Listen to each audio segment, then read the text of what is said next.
Hello विद्यार्थियों, आज इस वीडियो में हम विशेषोक्ति अलंकार के बारे में अध्ययन करेंगे। इससे पहले हमने विभावना अलंकार के बारे में अध्ययन किया था। तो विद्यार्थियों, विभावना अलंकार क्या कहता है?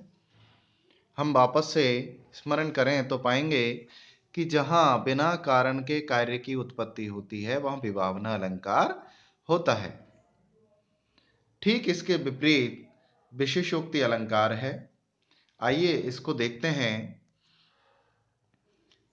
विशेषोक्ति अलंकार का लक्षण है कि सति हेतौ फलाभावे विशेषोक्तिस्त्रिधा च सा उक्त्यानुक्तयोर्निमित्तस्याप्यचिन्त्यत्वे च कुत्रचित्।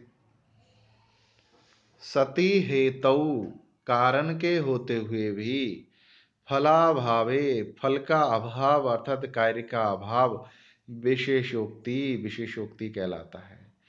जिस प्रकार विभावना में बिना कारण के कार्य की उत्पत्ति दर्शाई गई है, विशेषोक्ति में ठीक उसके विपरीत कारण के होने के बावजूद भी कार्य का न होना दर्शाया जाता है, वह विशेषोक्ति कहलाता है। साच है और वह त्रिधा, तीन प्रकार की होती है।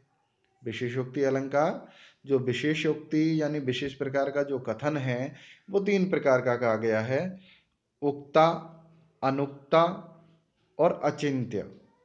उक्त निमित्ता, अनुक्त निमित्ता और अचिंत्य निमित्ता, ये तीन प्रकार की विशेषोक्ति बतलाई है। तो विद्यार्थियों, तीनों को हम अर्थ सहित समझें। विशेषोक्ति के तीन प्रकार बताए हैं, जिनमें पहली है उक्त निमित्ता, जहां कार्य के न होने का कारण भी बता दिया जाए वहां उक्त निमित्ता विशेषोक्ति होती है। विशेषोक्ति अलंकार का लक्षण है कि जहां कारण के होने पर भी कार्य नहीं हो वहां विशेषोक्ति अलंकार होता है। किंतु जहां कारण के नहीं होने का, कि किस कारण से वह कारण नहीं हो रहा है, कार्य नहीं हो रहा है, यह बतलाया जाए तो वह उक्त निमित्ता विशेषोक्ति होती है। अनुक्त निमित्ता विशेषोक्ति वहां होती है जहां कारण न बताया जाए, वहां अनुक्त निमित्ता विशेषोक्ति होती है। जहां कारण के रहते हुए कार्य क्यों नहीं हो रहा है ये नहीं बतलाया जाए तो वहां अनुक्त निमित्ता विशेषोक्ति होती है। और जहां कारण के रहने पर कार्य नहीं हो रहा है, यह चिंत्य हो अर्थात सामान्य दृष्टि से उसको देखा नहीं जा सकता, विशेष सोच विचार करके चिंतन करने के बाद ही पता लगाया जा सकता है कि कार्य क्यों नहीं हो रहा है, तो ये अचिंत्य निमित्या विशेषोक्ति कहलाती है।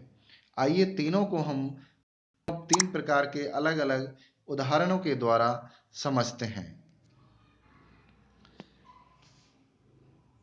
तो पहला उदाहरण है विद्यार्थियों उक्त निमित्ता विशेषोक्ति का, जिसका उदाहरण है कि धनिनोपि निरुन्मादा युवानोपि न चंचला प्रभवो अप्यप्रमत्तास्ते महामहिमशालिनः।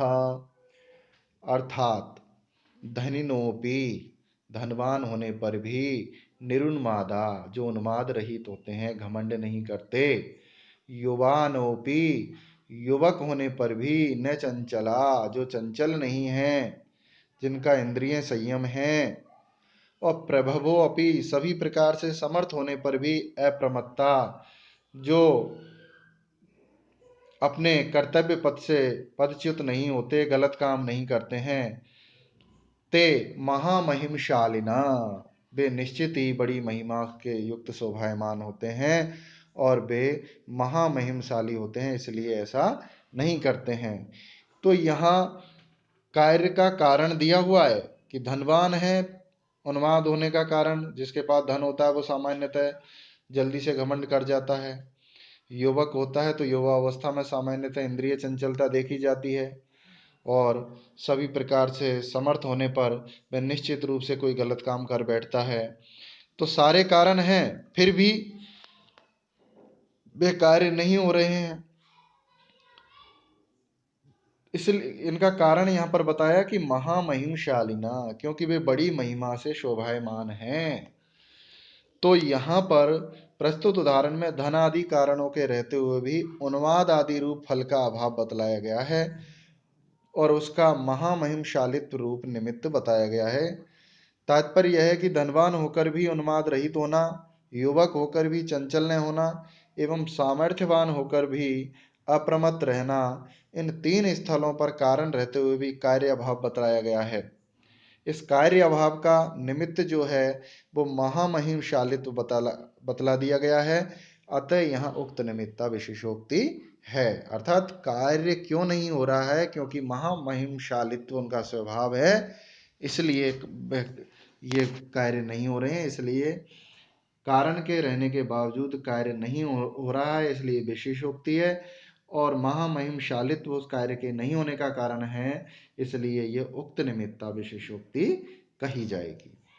आइए देखते हैं द्वितीय प्रकार की जो विशेषोक्ति है, अनुक्त निमित्ता विशेषोक्ति, कि धनिनोपि निरुन्मादा युवानोपि न चंचला प्रभवो अप्यप्रमत्तास्ते कियन्तः सन्ति भूतले।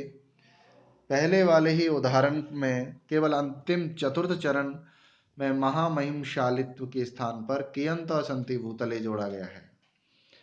तो तीनों कारण हैं, किंतु अंतिम चरण में क्या कह दिया गया है कि ऐसे व्यक्ति पृथ्वी पर, ऐसे लोग पृथ्वी पर कितने हैं, अर्थात कुछ ही गिने चुने लोग हैं। तो यहाँ पर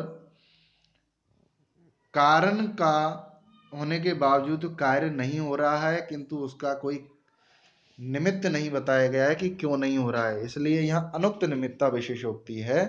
तो प्रस्तुत उदाहरण में उन्माद आदि कार्यों का न होना तो बतलाया गया है, पर उसका कारण नहीं बतलाया गया है कि क्यों नहीं हो रहा है। जैसे कि प्रथम उदाहरण में महामहिमशालित्व रूप कारण बताया गया था, अतः यह उदाहरण अनुक्त निमित्ता विशेषोक्ति का है। समझ में आ गया विद्यार्थियों, क्योंकि यहाँ पर कार्य क्यों नहीं हो रहा है ये नहीं बतलाया गया है। आइए देखते हैं तृतीय प्रकार की विशेषोक्ति, अचिंत निमित्ता विशेषोक्ति, कि एक स्त्रीणि जयति जगन्ति कुसुमायुध हरतापि तनुम यस्य शंभुना न बलम हृतम। अर्थात कुसुमायुध वह कामदेव, एक स्त्री, एक अकेला ही, त्रीणी जगंती तीनों लोकों को, जयति जीत लेता है। ऐसे यस्य जिसके, तनुम यानी शरीर को, हर तापी हरण करते हुए भी, शंभुना शिव जी ने, न बलम हृतम उसके बल का हरण नहीं किया। तो यहाँ भगवान शिव जी चाहते तो उनके बल का हरण कर लेते, लेकिन उन्होंने बल का हरण नहीं किया, ऐसा यहाँ बतलाया गया है, इसलिए विशेषोक्ति अलंकार है। किंतु अचिंत निमित्ता कैसे हुई, क्योंकि वो कारण क्यों बल का हरण नहीं किया, ऐसा यहाँ पर सोचने पर पता चलता है, सामान्य दृष्टि से इसका पता नहीं चलता है। क्योंकि प्रस्तुत उदाहरण में शरीर का हरण न कर लेने पर भी बल का हरण न करने के कारण चिंत्य है, और बल शरीर रहने पर ही तो रह सकता है, बल का कारण शरीर ही है, कारण के नाश होने पर कार्य का अपने आप नाश हो जाता है। पर यहाँ शरीर हरण रूप कारण के रहते हुए भी बल हरण रूप कार्य नहीं हुआ, अतः विशेषोक्ति अलंकार है। पर इस कार्य के अभाव का क्या कारण है यह यहाँ नहीं बतलाया गया है, और यह एक ऐसा ही अचिंत्य कारण है जिसका सामान्य जन द्वारा अनुसंधान करने पर भी चिंतन नहीं किया जा सकता।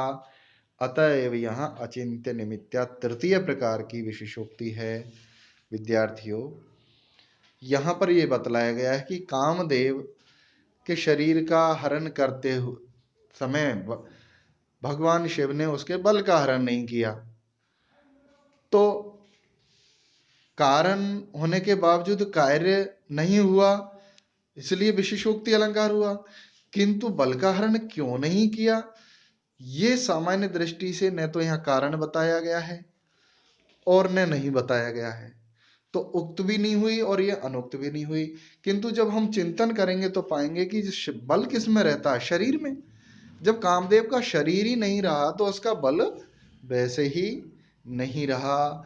तो इस प्रकार चिंतन करने पर हमें कारण ज्ञात होता है, इसलिए ये अचिंत्य निमित्या विशेषोक्ति अलंकार हुई। तो इस प्रकार विद्यार्थियों, आज विशेषोक्ति अलंकार को देखा। अब हम देखते हैं कि विशेषोक्ति और विभावना अलंकार में क्या अंतर है। जैसा कि हमने देखा था, सामान्य अंतर है। विभावना और विशेषोक्ति दोनों यद्यपि विरोधमूलक अलंकार है, तथापि परस्पर विपरीत हैं। कैसे विपरीत हैं? क्योंकि विभावना में कारण के बिना भी कार्य उत्पत्ति बतलाई जाती है, अर्थात इसका चमत्कार कार्य उत्पत्ति के कथन पर निर्भर करता है, किंतु विशेषोक्ति में कारण के रहते हुए भी कार्य भाव बतलाया गया है, अतः इसका चमत्कार कार्य अनुत्पत्ति पर निर्भर करता है। तो विद्यार्थियों, दोनों का अंतर समझ में आ गया होगा। विभावना में कारण के बिना किसी कारण के कार्य उत्पत्ति बताई जाती है, और विशेषोक्ति में कारण के होने पर भी कार्य नहीं होना बताया जाता है। ये दोनों का मूलभूत अंतर है। तो विद्यार्थियों, आपको निश्चित ही विशेषोक्ति अलंकार समझ में आ गया होगा। यदि आपको मेरा वीडियो पसंद आए तो मेरे चैनल को अवश्य सब्सक्राइब करें, लाइक करें, अपने दोस्तों के साथ, अपने साथियों के साथ इसको अधिकाधिक शेयर करें। आज के लिए इतना ही। धन्यवाद। जयतु संस्कृतम, जयतु भारतम।